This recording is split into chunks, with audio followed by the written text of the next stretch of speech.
On va commencer la horde avec un flash. L'humoriste Bounaïmin est décédé à l'âge de 43 ans. Il a chuté du 8e étage. Source Le Parisien. Apparemment, j'ai entendu deux histoires, à cause d'un chat et ou à cause d'un téléphone. Va savoir c'est quoi la vérité, j'en sais rien. Je l'aimais bien ce type. Et c'était un bon la horde. La horde, en fait, je t'explique, je me suis mis sur X. Je vois cette vidéo qui est très touchante. Il parle de son frère, de comment il est parti à Paris. Qu'à là, je suis pas au courant de ce qui lui est arrivé. Donc je regarde la vidéo, je me dis, putain, le pauvre. Son frère, force à lui, force à sa famille, force à tout le monde. D'un coup, je sors de là, je vois qu'il est en top tendance. Je clique sur son nom et je vois l'humoriste mort tombé du 8e étage. Non. Là, la horde de partout, ça te dit, il y a trop de suicides, c'est bizarre. La horde va se calmer, nous, hein. On va passer aux choses rigolotes, on va dire. Euh, c'est bon, la politique, non seulement j'en peux plus, mais en plus, c'est terminé, hein. Donc la horde va commencer à regarder sa vidéo pour lui rendre hommage. Ça va? Ah, ça va très très bien. Ça va vraiment bien, quoi. Ouais, ouais. Comment ça allait il y a 10 ans? Il y a 10 ans, waouh. Il y a 10 ans, ça allait pas bien du tout. Nous, notre génération de deux ou troisième génération d'immigrés, on n'a pas cette chance de parler la même langue maternelle que celle du sol. Et donc, du coup, la communication et donc l'éducation est un peu en biais, un peu brouillée, parce que nos parents n'ont pas les mots et nous, on n'a pas les mots pour leur poser des bonnes questions. Moi, j'aurais voulu leur poser la question, qu'est-ce qui s'est passé? Pourquoi on est là? Mais eux, ils n'ont pas les mots en français et moi, j'ai pas les mots en cambodgien ou en chinois pour comprendre. Et donc mon frère aîné, est donc en fauteuil et sur son lit, tu vois. Et donc moi, j'ai passé toute ma vie, une partie de mon adolescence, de mon enfance, à faire semaine A, semaine B avec mon frère, de corvée. Et alors c'est à toi, c'est ta semaine pour le mettre au pot, pour le faire faire pipi, pour le mettre dans le fauteuil, pour entre guillemets aider et aimer. Mettre dans le fauteuil pour entre guillemets aider et aimer mon grand frère. Et quand je décide enfin de quitter le cocon familial pour venir à Paris, avant, il y a quand même un an où je suis diplômé, où je reste dans ma chambre à être effrayé de partir pour aller vers l'inconnu. C'était 1 ou 2 ans avant le Comedy Club. Donc, c'est une période où le stand-up, c'est très, très, très... Wow, what the fuck. C'est une période où il n'y a pas autant d'endroits où tu peux t'exprimer. Et un jour, je suis dans ma chambre, ma meilleure amie me dit, mais mec, ça fait 1 an que tu végètes ici, dans la chambre d'à côté, il y a ton frère qui est dans la même position que toi, allongé sur un lit, mais toi, t'as 2 bras, 2 jambes, tu peux te lever. Est-ce que tu t'es déjà demandé si ton frère il avait des rêves? Toi, t'en as un. T'es une merde. Je fais ok. Ordinateur, clac, on prend un billet. Le lendemain, j'ai mes parents, ça y est, j'ai décidé. Je vais essayer d'être humoriste. Ma mère, elle pleure. Mon père me dit, moi, je sais pas ce que tu vas faire. Je comprends pas. Je comprends pas. Mais promets-moi une chose. Promets-moi d'être heureux. Et donc je pars avec ça, alors que mon père m'a jamais parlé avant. Je pars avec ça. Avec la porte comme ça, et puis je me dis, mais j'ai même pas dit au revoir à Bonroit, mon grand frère. Et je revais dans sa chambre, et là, il est sur son lit, en larmes. Et il me dit, c'est à cause de moi que tu t'en vas. C'est parce que je suis une merde. C'est parce que je suis un boulet pour toute la famille. Que je serais mieux mort que tu t'en vas. Et moi, waouh. Je pars avec sois heureux et la culpabilité de l'incompréhension. Waouh. Je pars avec ça à Paris. Ce bagage-là. Et ce bagage, je l'ai allégé là, il y a 6 mois, en prenant le temps de prendre le temps. Parce que pendant 15 ans, j'ai cru qu'il fallait occuper la place à Paname. Il fallait être là constamment pour répondre à tous les appels, pour être sur toutes les scènes, pour faire tous les trucs, pour essayer d'exister. Mais en réalité, que tu sois vu ou pas vu, tu continues d'exister. La horde, magnifique message. Je savais pas qu'il avait un frère comme ça. J'espère que son frère il va bien, sa famille là. Oh là là, qu'est-ce qu'ils doivent être mal. C'est un monstre la horde lui. Il était engagé, hein. Et là, il te faisait des blagues, mais attention, hein. Raconter des dingueries, hein, je vais te mettre une vidéo. La Horde, moi je connais un mec qui travaille dans un hôtel où il y a souvent des célébrités. Et un jour, je lui ai demandé, je dis, c'est qui les merdes, c'est qui les bons? Et bon, il m'a cité énormément de merde, hein, que à l'antenne, ils sont sympathiques, mais c'est des braves types. Tu te dis, j'aimerais trop être son meilleur ami. Je le croise dans la vraie vie, tu es dégoûté. Et un jour, il m'a parlé de lui, Bonaimin. Il m'a dit, oh, lui, c'est un monstre. Je dis, ah bon, pourquoi? Il m'a dit, oh, il est arrivé, il est resté avec nous. Pourtant, tu vois, chambre d'hôtel, suite, le bordel, il y avait tout le monde avec lui. Il a dit, oh, moi, je m'en fous de tout ça. Il leur a demandé, il leur a dit, oh, je peux rester avec vous? Ils ont dit, ouais, reste, tu vois, tranquille. Il a dit, vous voulez que je ramène à manger, je ramène à boire, on se calme. Ils ont dit, non, te casse pas la tête, il y a tout ce qu'il faut. Et ils sont restés quasiment toute la nuit à discuter avec lui. Et mon pote, il m'a dit, c'est un bon. Il est au courant d'énormément de choses, il est très cultivé. Il m'a dit, même religieusement, ouais, il lui a parlé de l'islam. Je dis pas qu'il est musulman ou qu'il aurait dû être musulman, pas du tout là. Mais il lui a parlé de l'islam en très très bien et il est conscient. Tout le monde il gravite autour de lui à Paris, là, dans le show business. Il a dit c'est une catastrophe. Et vu le mec que je connais là, qui travaillait à l'hôtel qu'il a rencontré, c'est un mec que j'apprécie. Je sais, c'est pas un mythomane qui raconte pas des balivernes à longueur de journée. Déjà que j'aimais bien Bounaïmin, et quand il m'a raconté ça, j'ai dit c'est un bon. On se sentait que il était pas faux le gars. Là, on doit passer à une vidéo encore de Bounaïmin. Là, c'est exactement ce que je dis. Je veux pas faire genre on est les mêmes, on pense la même chose, je suis trop génial. Pas du tout. Vous allez écouter le discours, si vous connaissez mon discours, c'est la même chose. Donc on va arrêter, hein, d'avoir ce discours-là. Vous savez ce que je pense, la Horde. Dorénavant, on va essayer de prendre les choses à la légère, on va plus prendre la tête, on va essayer de passer des bons moments, rigoler, profiter du temps qui nous reste. La Horde, je vous dis ça, mais parfois c'est compliqué de rester neutre et de pas dénoncer les trucs. Apparemment, c'est devenu dangereux de dénoncer les trucs. Et aujourd'hui, la démocratie, moi, l'étymologie de la démocratie, c'est pouvoir au peuple. Et aujourd'hui, j'ai l'impression qu'on n'a pas le pouvoir, en fait.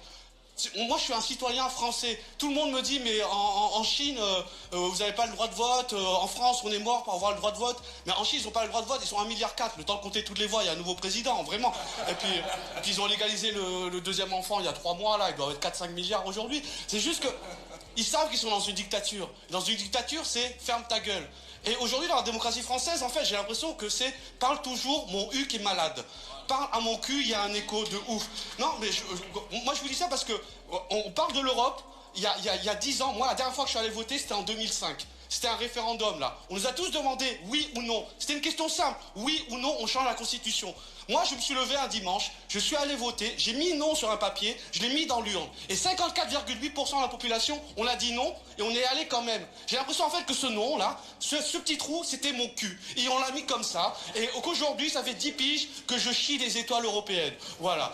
Aujourd'hui, c'est la rue qui doit pas... Et qui peut dire que ce qu'il raconte, c'est des conneries? Même ceux qui nous nient, qui peuvent pas dire qu'il raconte des conneries. Tu vois. Qui repose en paix. Hommage à lui, la Horde. Force à toute sa famille. Quand je suis tombé sur cette vidéo, la Horde, déjà, tu vois, comme je vous ai dit précédemment, j'appréciais ce type. Et quand je suis tombé sur la vidéo là, et j'ai vu qu'il disait ça, j'ai dit, putain, c'est dommage qu'il nous a quittés. Mais bon, apparemment, il n'y a que les mauvaises graines qui poussent, la Horde. Hein. La Horde, c'est exactement ça. Moi, c'est ce que je pense. Avant, lui, t'as parlé des dictateurs. Moi, je te dis qu'avant, c'était des rois. Et les rois, ils te disaient, tu fermes ta gueule. C'est moi qui décide, il n'y a rien à faire, tu la boucles. Après, il y a eu la République. Et là, la République, il y a eu des vicieux qui sont arrivés et te dit non, non, c'est toi qui décides, t'inquiète pas. C'est toi qui décides. Tu décides d'aller voter, c'est tout. Et après, eux, ils s'arrangent entre eux. Qui passe pas, qui omet, qui omet pas. Là, on passe à on passe à une vidéo de CNews, même si c'est compliqué de passer à un autre sujet avec le sujet qu'on vient d'aborder. Et c'est triste, c'est comme ça, on y va tous, là, chacun son tour. Je vous souhaite le meilleur à toutes et à tous, vraiment. Prenez soin de vos proches, de vos familles, c'est important. Je reviens sur lui. C'est ça la phrase que je dis, la Horde. Quand je dis n'accordez pas de l'importance à quelqu'un qui veut être important. Ça vous flatter son ego. À la base, il est comme tout le monde, voire pire, tu vois. La plupart des gens qui sont comme ça, c'est des merdes. Les mecs comme lui, il cherchait pas à être important. Il cherchait à vivre de ce qu'il aimait faire rire les gens. Il avait un bon délire. Ça a marché pour lui. Tant mieux. Mais celui qui force, qui veut être quelqu'un, Quand tu le vois à la télé, il est magnifique, il est beau, il est sympa. Tu le croises en vrai, c'est une ordure. Ces gens-là, faut pas leur accorder de l'importance, putain. Jamais. Il faut les ignorer. Tu le croises, tu l'as pas vu.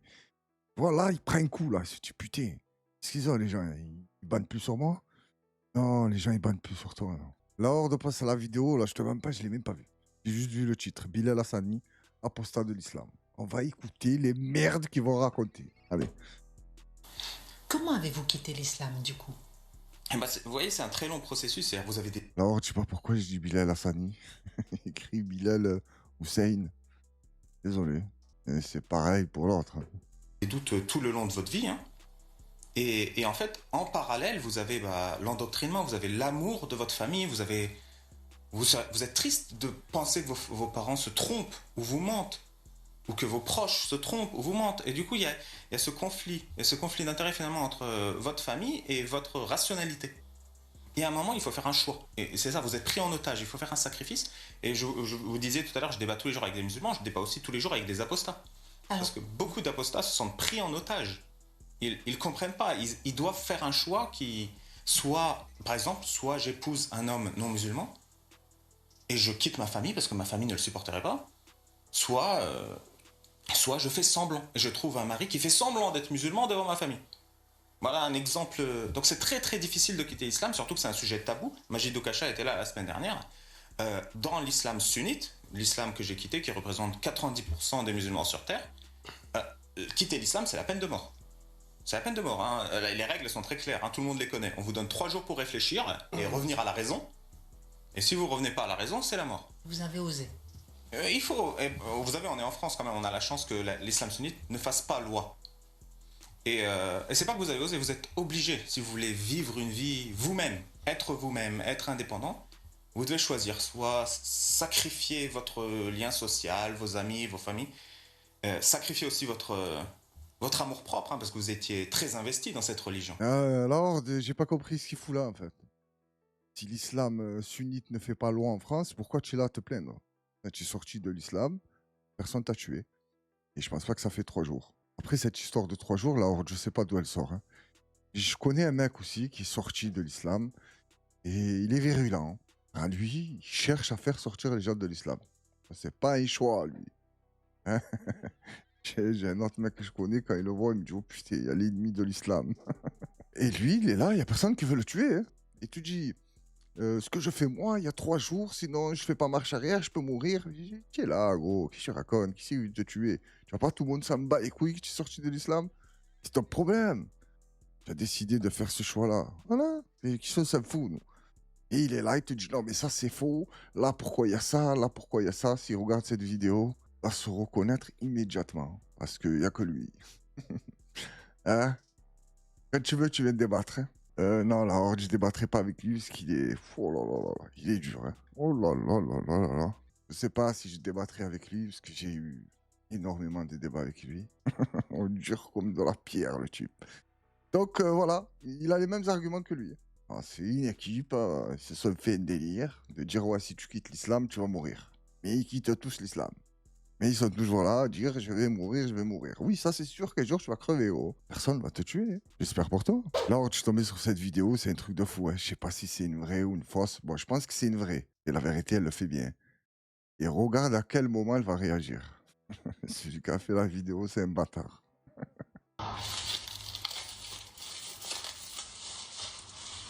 Wow.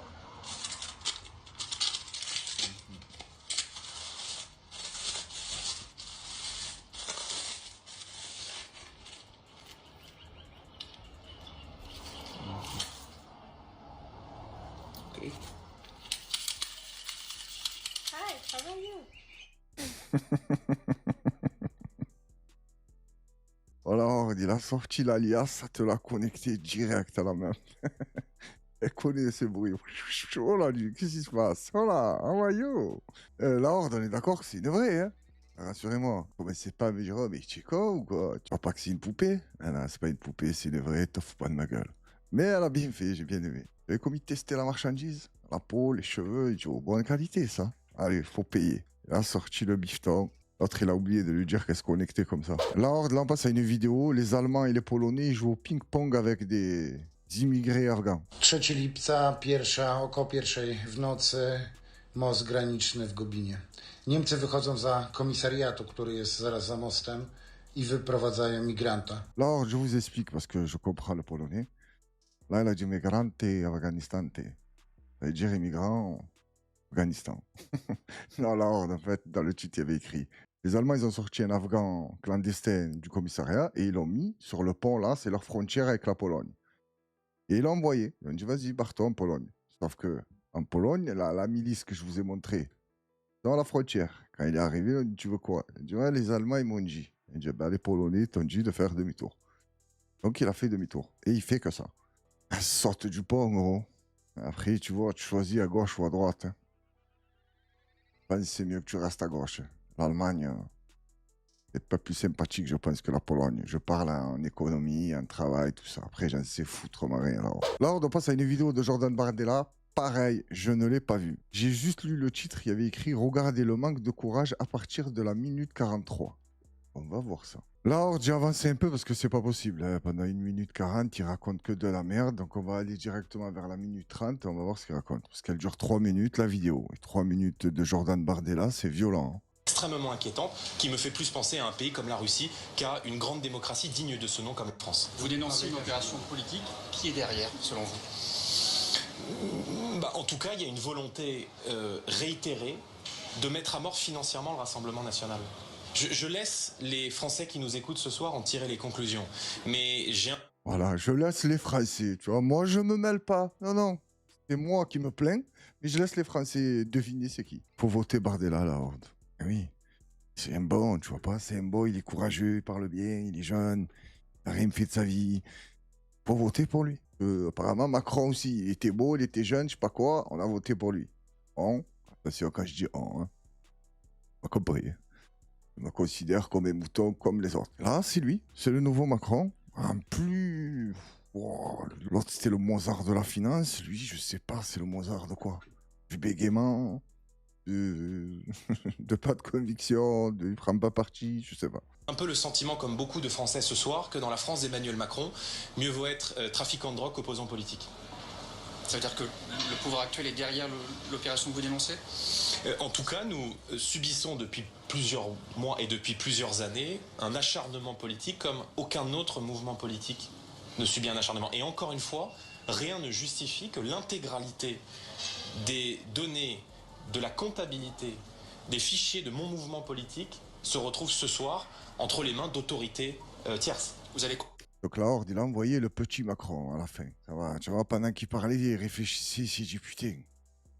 Il dit putain, manque de courage là, faut que j'envoie Macron dans une phrase. Donc, déjà pour commencer, si tu as le cul propre, ils peuvent chercher jusqu'à demain. Alors, Macron, il peut t'envoyer qui il veut, il trouvera rien. Donc, tu es tranquille. Mais si tu te plains que Macron vous envoie des trucs pour vous surveiller, pour ci, pour ça, et qu'il y a des merdes, fallait pas faire les merdes. Hein. Il aurait rien trouvé. Hein. Ensuite, apparemment, vous aimez pas Macron. Macron, il vous aime pas. Vous auriez pu le faire sauter. Vous avez voté contre. Vous auriez pu faire sauter Bayrou. Vous avez voté contre. Ça se passe comment, en fait? J'ai pas compris. Plus vous vous détestez, plus vous vous soutenez. Ça marche comment, en fait? La horde passe à une petite alerte info. Flash, Clara Chapaz, ministre déléguée chargée du numérique, a mobilisé un chauffeur et une voiture de la préfecture toute une nuit pour une soirée en boîte de nuit à Aix-en-Provence. Source, le Canard enchaîné. D'ailleurs, qui sont un peu dans la merde, là, le Canard enchaîné. Hein. Et les emplois fictifs, tout ça, ça casse pas la tête, on est au courant. La horde a mis une voiture de la préfecture devant la boîte de nuit. Elle dit, tu restes là, gros. Et elle dit, ouais, vas-y, hein. Moi, je bosse. Hein. Et elle était dedans, wouhou, avec les sous des Français. Et qu'est-ce qu'ils ont la belle vie, la horde. J'envie leur belle vie, la horde. La horde passe vite fait à une petite vidéo de Apolline de Malherbe. Malherbe, rien à foutre. Avec, je sais pas qui c'est, lui, l'enfant du RN. Qu'est-ce qu'il fout là? Elle lui dit, ah, le RN, il aurait dû faire comme Mélenchon quand ils ont voulu aller perquisitionner ses locaux, tout ça. Considéré qu'il n'était pas normal qu'il y ait une perquisition et qui s'était mis en travers de la porte, refusant effectivement que les policiers et les juges ne rentrent. Bon, déjà, la Horde, elle ment, hein. C'est eux qui l'ont empêché de rentrer, ils voulaient rentrer. Ce qu'elle a oublié de dire, c'est que Mélenchon, c'est la République. Tu as compris? Donc lui, il est intouchable. Et lui, la République, il t'a dit, c'est pas moi qui l'a dit, hein. Et c'est moi, la République. Qui, moi? Moi?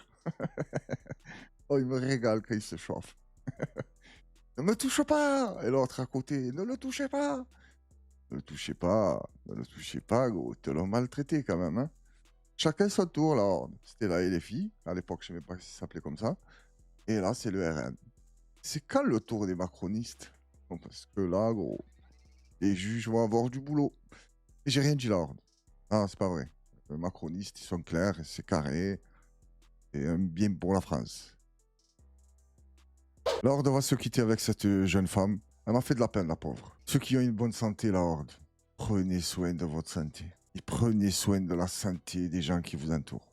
Bon, même s'il fait le con, tu lui dis c'est pas bon pour ta santé. Tu dis non, mais c'est ma vie, je fais ce que je veux. Ça basse-le. Et comme manque, tu lui dis, tu me remercieras plus tard. Voilà, c'est pour ta santé, je te casse la tête. Écoute la pauvre.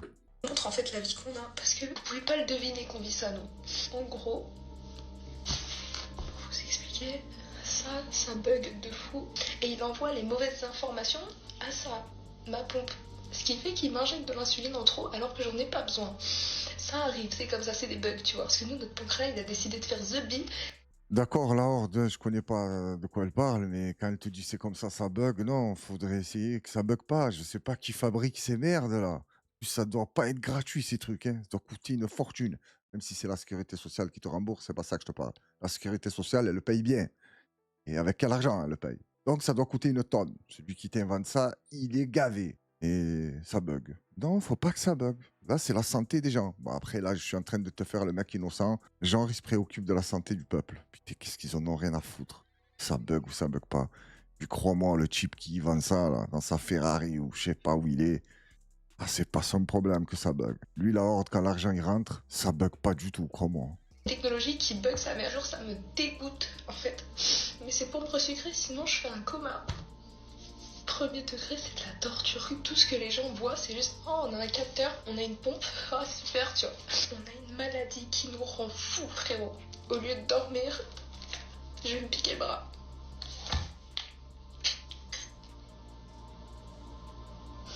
Ça marche pas, mais on va voir à quoi ça ressemble.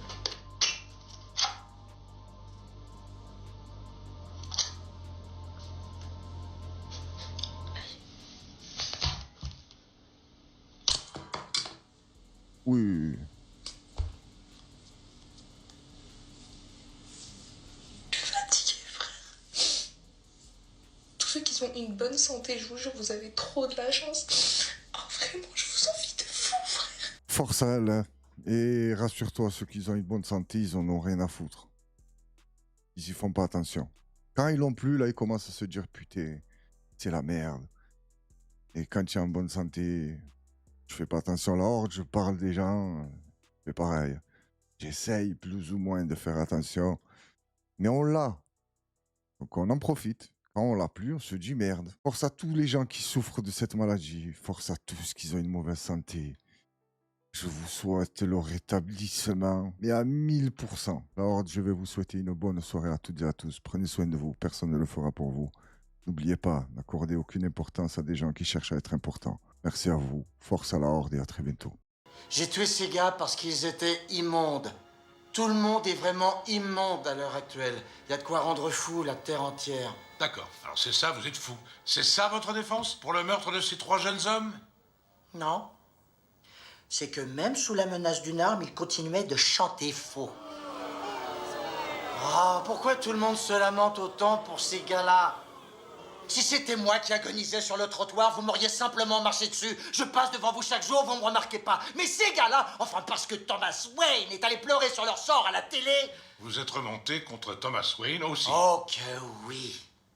T'es allé voir un peu comment c'est dans le vrai monde, Murray. Ça t'arrive des fois de sortir des studios? Tout le monde hurle au lieu de discuter. Tout le monde engueule tout le monde. Il n'y a plus aucune bonne manière. Il n'y a plus personne qui se demande ce que c'est que d'être le gars d'à côté.